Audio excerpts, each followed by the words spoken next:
Hi everyone, my name is Sandie La Nae, and welcome to Psychic Creations History Series. You are about to embark on a blast to the past. We have a very interesting show for you today, as our guest will be speaking about the history of the Washoe people. Please welcome to Psychic Creations History Series, historian and lecturer, Melba Rakow. Yay! And I'm going to give the floor over to her.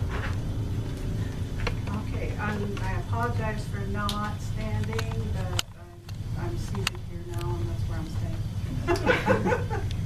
I have a bad leg, so I can't stand, otherwise I would.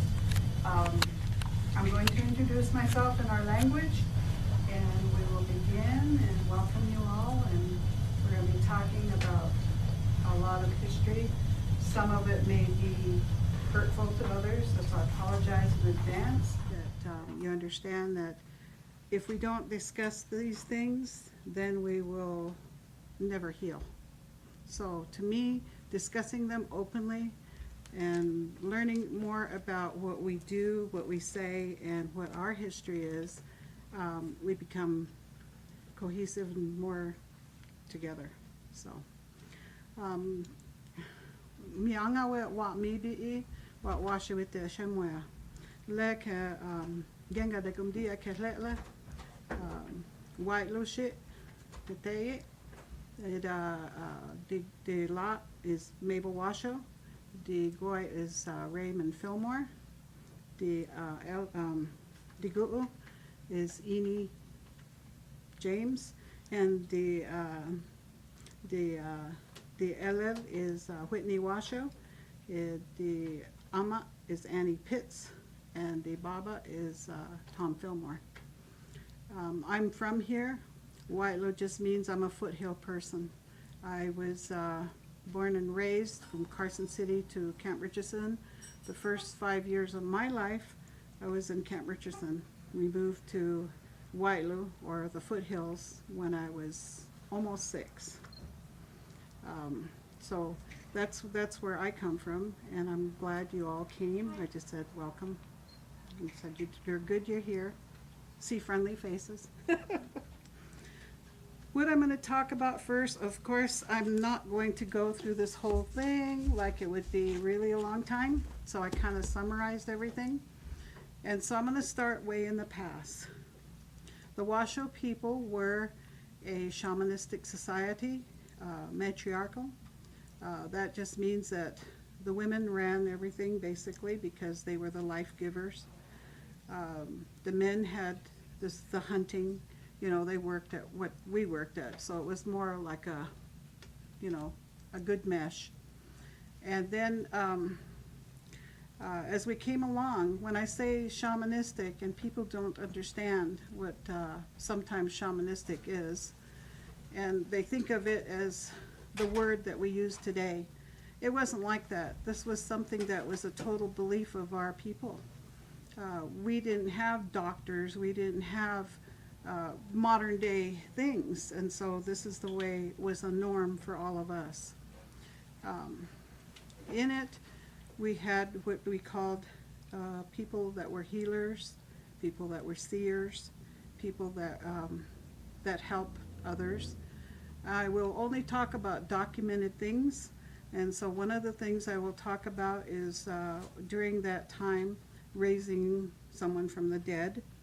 And a lot of people think, well, that's not possible, but in that day and time, because of who we were, it was. This one was about a young man who had passed away because of a logging accident in the Bliss Logging Company. They used to run the train from, I think it was, it's up at the lake, Glenbrook, I think, on up and over. So while they were clear cutting Lake Tahoe, which a lot of people don't realize that people did that, they clear cutted Lake Tahoe. So what you see there today is second growth, trees. They're not something that was ancient. So they clear cutted it for the mining companies. And so what happened here is this boy was hired because he was little, and he could climb up on top of the logs as they loaded it onto the train, and he came up over Glenbrook. Well, something came loose and it squashed him. And so the people picked him up and they said he was dead. We should take him down to his mother, which of course they did. They put him on a blanket and they wrapped him up and they took him down to his mother, who was in Glenbrook. So they put him on the beach, and she cried, and she said to them, it was Mrs. Bliss actually, she said, "He's not dead, not yet." At which point, of course, she said, "Well, no, he's dead. We're going to pass the pot so we can give him a decent burial." And she says, "No." She says, "I've already called someone," she said, "to come help me." At which point we had I guess you would call him a doctor, and he came, and they called him Wella Kush Kush, and the reason why they called him that was because he always traveled in a dust cloud or a cloud of smoke.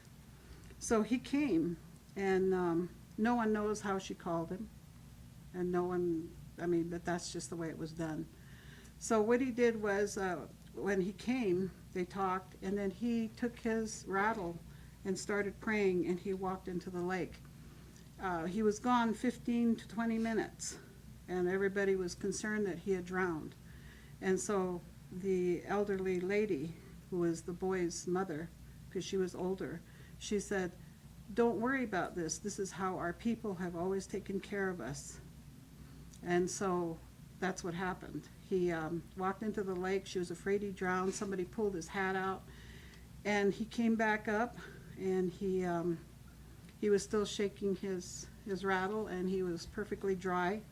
And he came over and he stepped over the boy.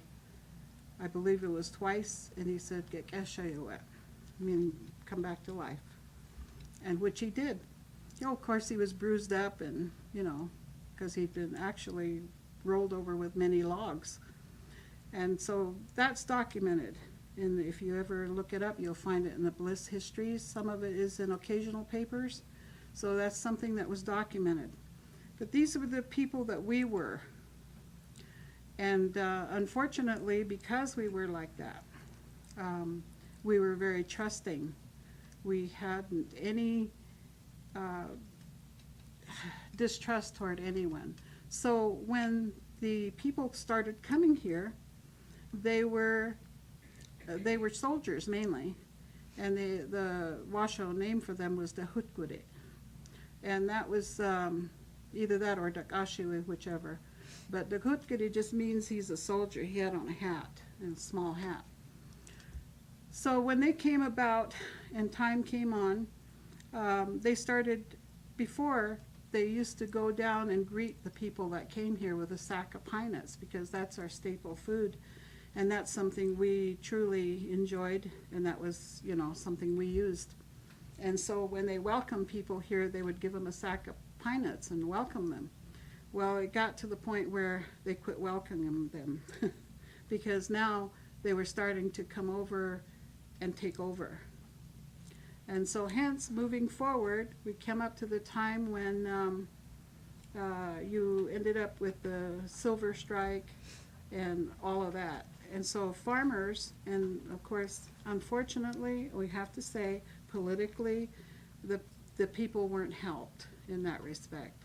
They had sent all kinds of things back to the east, asking for help for land, because they valued their pine nut ranges, they valued the lake. And so basically, people were being given this land or sold this land. And I believe it was they were allowed to have $150, no, it was 150 acres for $10. This is what the Caucasian people bought the land for. But it wasn't their land to sell. But the government had said, yeah, it is. And so that's why the farmers and things came out here. So they expected the Washoe people to become farmers. Now, we were a nomadic people. We had our own belief system, our own way of doing things. We took care of the pine nut range. We took care of the fishing. We never overfished.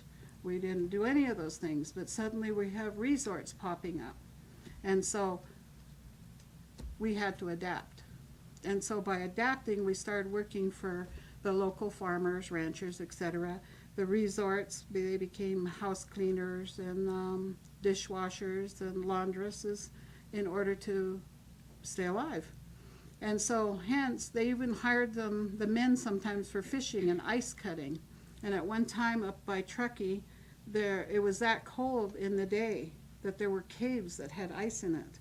And so these were cut to service for the resorts. And of course, and of course fishing. There was tons of fish, and that's what happened to our wonderful trout in the lake. They were taken turned into, the bass was planted as time went on, and we don't have that trout anymore. We used to have those big cutthroat trouts, and they're no longer there.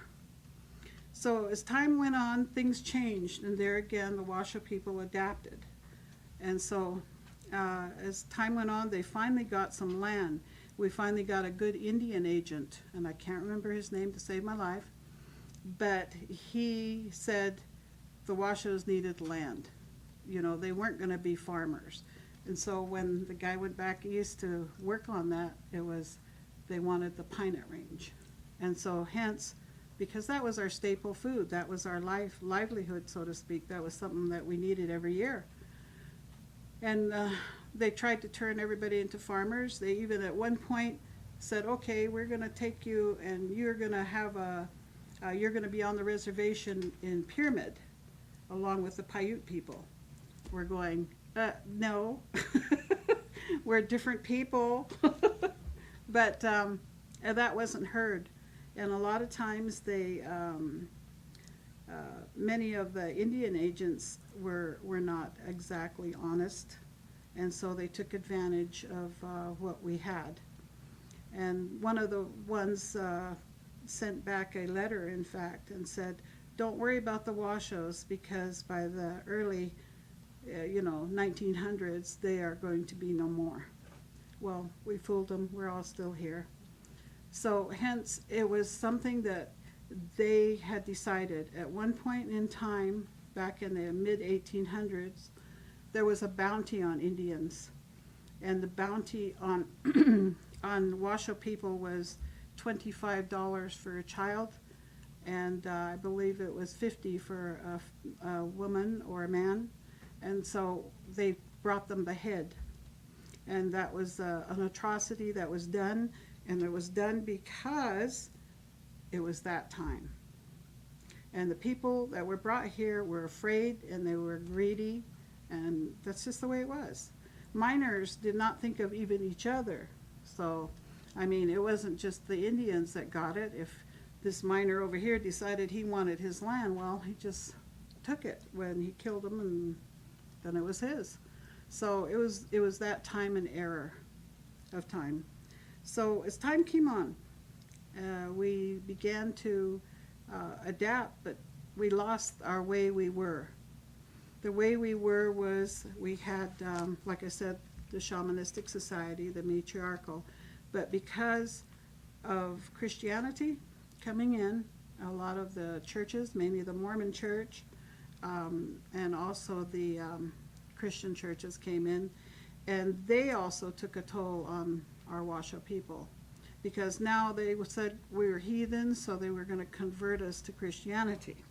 So this is how things began. They started back in the east, and they worked this way, and that was manifest destiny. It was called and that was they take your child from you when the child is around 4 or 5 years old, and they put them in the boarding schools. And of course they can't speak their language, they cannot practice their traditions, and they cut their hair and made them look like assimilated people. Some of these children we kind of call the lost children, because they were sent away to work in San Francisco, wherever they were needed, and the parents weren't told, they just took them. So to this very day, we still have people who show up who say, I think I'm Washoe. I'm 50 years old. I was raised with this family from Connecticut or somewhere else. And I think I'm Washoe. And are they looking for where they come from? And so basically, our time came along and it just got kind of worse. Eventually, we were just totally taken over. We didn't have had any rights. In fact, just not too long ago, back in the 50s and 60s, if you lived in Gardnerville, well, yeah, early 50s, I think was when it was still going on. Late 40s, early 50s. In Gardnerville, they had the siren that went off at 6 o'clock. And everybody used to think, oh yeah, you know, that's a siren for the workers to go home. Well, kind of, sort of, but it was really meant and originally made so that all Washoe people had to be out of town. If they weren't out of town, they were arrested. So, and so that to us is so horrific that we tried to get them to turn it off. And they said, no, it's a history thing. We, you know, this is a siren that we created because, you know, and it's going to stay. So we have to kind of compromise, but now you know the real reason it was there. And it's okay. And we, at first when I heard it, I didn't really realize how bad it was, though I was raised there. And when I first went to school in first grade, I didn't speak a lot of English. And my first friend was a blonde, blue-eyed girl who we were attached at the hip from day one. And we kind of desegregated our classroom. Because in my classroom, most of the Indian children had to sit on one side of the classroom, and all the German kids sat on the other side. And the poor Chinese people didn't fit anywhere. And so you didn't find the Chinese children in school. So it was just, I don't know. If you think back about it, in Europe, this had gone on, and they came to this country and started their 13 colonies back there so that they could be better. Unfortunately, they brought that same practice with them of the enslaving, the slavery. I mean, if I went into the whole thing, which I know we do not have time for all of it, it goes to where they gave us smallpox because they gave us smallpox infested blankets. And that was just another way of wiping us out. But we are just people, and we are here. And so many of these things have been, and a lot of things today we are working toward. Maybe some of us did become farmers. In fact, my dad was the one way back when who petitioned for the ranch up in Gardnerville, and they ranched and grew hay. And so, but at the same time, we also grew what we could eat. We had chickens and hogs and, you know, and this was a way they were trying to assimilate. But we're also being attacked on this side by the religion. They had fenced off everything, so our medicine plants were no longer available to us. Our food plants and things that we had were no longer there. And we're also attacked by, and I don't want to offend anybody if they are of the Indian church, and that's another thing. Pietism came in, and that also divided our people. And instead of uniting us, it divided us. And that was simply because it's not our belief, but it was brought here, and some of the people accepted that because they didn't want to be in the Christian church. But then, in order to be recognized as the Native American church, they had to have Christ in everything they said. So you will hear Native Paiute songs, and they have Jesus in it. But that's why. So there are many things, and I was talking to the lady back there who has written a book, and she said one of the things was she did not believe in that they were urban myths. But in the day, many of these things were not. And as far as water babies and things like that are concerned, they are not myths, they are real. And that's something that I think a lot of people would not think they are. But personally speaking myself, I was told from a very young age, you don't play in the creek, you don't sleep with your head towards the water. You don't do these things. The reason was because that being was there and he was a very powerful thing. And I used to be told from the time I was very small, you don't do them because if you ever see them, you will die. And so, okay, you believe those. And that wasn't a myth. These were my elders, my grandparents, telling me what I cannot and cannot do. And so these are the things that we were, and I'm not saying were because I think a lot of us still are, but we've had to assimilate. And so now we are doing things that are a little different. We have been able to run Meeks Bay. Of course, even though we run that place, we have to follow their criteria, their deal. And one of the things we can't do is we can't modernize. It all has to be rustic and of that. And everybody says, well, why don't you do this and that? Well, we can't, because that's the way it was. It's a rustic resort. And so it's expensive to go there. But when you do, it's like stepping back in time. I mean, you've got things from the 20s and 30s. We still have metal cabinets in that place. The only thing that they have actually upgraded is perhaps the windows, some of them, not all of them. They put new roofs on. But this is something that we were allowed to lease and run to help us, keep not only our name at the lake, but also to hopefully make some money on it. And I don't know how that goes because I'm not into their politics and stuff. But we also, we had the smoke shops and, different things that we actually bring in revenue for our people. And now we have a casino that isn't ours. They're leasing from us the land that it's on. And eventually the deal is it might be ours in 30 or 40 years. Well, probably when I'm not here anymore. But nonetheless, we're trying to do the assimilation to a degree. As far as I'm concerned, assimilation may be great for others, but I personally think children, especially, need to know where they're from, who they are, and I call it knowing where your roots are. And if you know those things, then you become a proud person. Because so much has happened that we're not. Sorry. So that's what I do. I teach my language, and we lose elders every day. So we don't have many people who speak the language anymore. And so it's very hard. But I'm hoping somewhere down the line we'll have more speakers and people who are proud of being Washoe and love their people.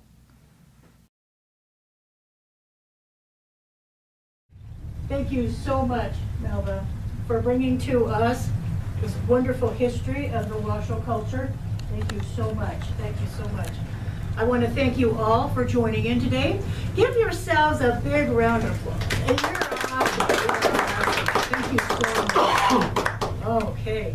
Now, if you would like to be a guest on my Psychic Creations history series or Psychic Creations TV show, you can contact me at my website, which is www.sandypsychicstones.com, or at my email address, which is admin@sandypsychicstones.com. You can get a hold of Melba at, where are you? Resources. Cultural Resources? Yes, Washoe Culture Resources Department. Okay, awesome. Again, thank you so much. You're welcome. Thank you all for watching the Psychic Creation History Series. And please remember, history created who we are today.